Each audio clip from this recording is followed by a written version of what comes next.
স্বপ্নার corner এবং সেটা একভাবে ক্লিয়ার হলো, যদিও এরপর ও মাই গড, নাম্বার 8 মারিয়া মান্দা, তার গোল বাংলাদেশের ম্যাচে সমতায় আসা। বাংলাদেশ এই ইনফিনিক্স ট্রাই নেশন সিরিজে অবশেষে গোল পেল। গোল গেরো খুললেন মারিয়া মান্দা। What a strike! বা পায়ে শটটা নিয়েছিলেন। লাস্ট ম্যাচেও মালয়েশিয়ার এগেইনস্ট আজারবাইজান প্রচুর এ ধরনের সেট পিস মোমেন্ট তারা ক্রিয়েট করেছিল। ইসরা, ইয়েলিচ, আরো একবার পেনাল্টি এরিয়ার ভেতর, দুই ডিফেন্ডার মাঝখানে ছিলেন, জালা ওসালা। তবে এই যাত্রায় বাংলাদেশের ডিফেন্ডিং লাইনটা ঠিকঠাক ভাবে ওয়ার্কআউট করেছে। শিউলি, ইসরা, ইসরা বল নিয়ে ফরওয়ার্ড মুভটা করতে পারলেন না।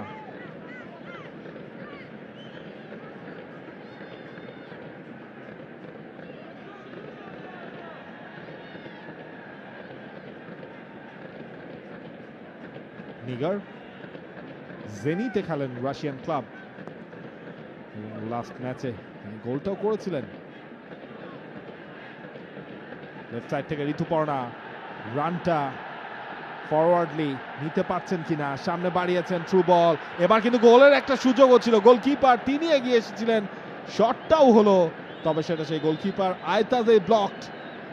That was the chance. Bangladesh যে সুযোগের অপেক্ষায় ছিল। মনিকা চাকমা বল দেখেছিলেন, গোল দেখছিলেন, কিন্তু গোলকিপার সামনে এগিয়ে এসে বাংলাদেশকে গোল বঞ্চিত করলেন। ভালো সেটআপ ছিল। এই আক্রমণগুলোই বাংলাদেশ করতে চাইবে বারবার। ঋতুপর্ণা চাকমা দেখিয়ে দিচ্ছেন কোথায় তিনি বল দিতে চান। ডিফেন্সারের পেছনে মনিকা রান নিলেন, গোলকিপার সামনে এগিয়ে এসে মনিকার জন্য কাজটা বেজায় কঠিন করে তুললেন। কিন্তু এই ধরনের আক্রমণের ধারাবাহিকতা বাংলাদেশ যদি চালাতে পারে, যেটা এখন খুব বেশি সম্ভব বলেই মনে হচ্ছে, ইনফ্যাক্ট ম্যাচের শুরু থেকেই মনে হচ্ছিল, তাহলে বাংলাদেশের জন্য গোল করা অসম্ভব হয়তো নয়। দেখুন, মনিকা আইশানকে ক্রস করেছিলেন, বলের কন্ট্রোলটা নিজের কাছে নিয়েছিলেন, তো ফিনিশিংটা আটকে যায় আয়তাজে। কিছুটা আফসোস করছেন মনিকা, তবে ম্যাচের তো কেবলমাত্র আধ ঘন্টা গেছে, আরো 1 ঘন্টা সময় বাকি। এই অ্যাপ্রোচগুলো, এই ট্রানজিশনাল মুভগুলো, এই কাউন্টারগুলো বাংলাদেশ যদি চালিয়ে যেতে পারে, এই আজারবাইজানের গোল দুর্গটাও ভাঙা সম্ভব। কর্নার কিক বাংলাদেশের, প্রথম কর্নার কিক, স্বপ্না তিনি নিচ্ছেন এই সাইড থেকে। স্বপ্নার কর্নার এবং সেটা একভাবে ক্লিয়ার হলো, যদিও এরপর ও মাই গড, নাম্বার 8 মারিয়া মান্দা, তার গোল বাংলাদেশের ম্যাচে সমতায় আসা। বাংলাদেশ এই ইনফিনিক্স ট্রাই নেশন সিরিজে অবশেষে গোল পেল। গোল গেরো খুললেন মারিয়া মান্দা। What a strike! বা পায়ে শটটা নিয়েছিলেন। আজারবাইজানের ডিফেন্ডাররা তাকিয়ে তাকিয়ে দেখেছেন, ওই বল ক্লিয়ার করার সাধ্য তাদের নাই, এবং স্বস্তি ফিরে এসছে জাতীয় স্টেডিয়ামে। আর ঠায় দাঁড়িয়ে আছেন আজারবাইজান গোলকিপার। বাংলাদেশের গোলের সূচনাও ওই কর্নার কিক থেকেই। বলছিলাম বাংলাদেশের পক্ষে গোল করা সম্ভব, এবং বাংলাদেশ তাই সম্ভব করলো।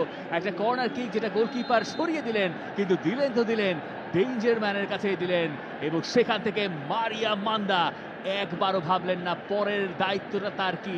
তিনি দেখলেন বল তার কাছে এসে, তিনি জানতেন, তিনি মাইন্ডসেট করে রেখেছিলেন, এবং ওখান থেকে টপ কর্নারে বল জালে। Fantastic goal. What a moment! মারিয়া মান্দা তিনি ক্রিয়েট করলেন, এবং তার সেই মানে ইঞ্চি সুতোয় মাপা পারফেকশন, মিস পারফেকশনিস্ট আমার মনে হয় তাকে বললে ভুল হবে না এই গোলটা দেখার পর। একেবারে পারফেক্ট, কেউ ওটা ঠেকাতে পারবেন না। গোলবারে লেগে এরপর সেটা ঢুকলো ভেতরে, ওই শট ঠেকানোর সাধ্য আর নাই। ম্যাচে সমতা, বাংলাদেশ ফিরল জাতীয় স্টেডিয়ামে।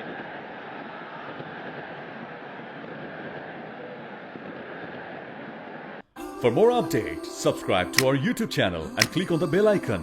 Follow us on Facebook and Instagram. Download T Sports app to enjoy exciting games and highlights. Visit tsports.com.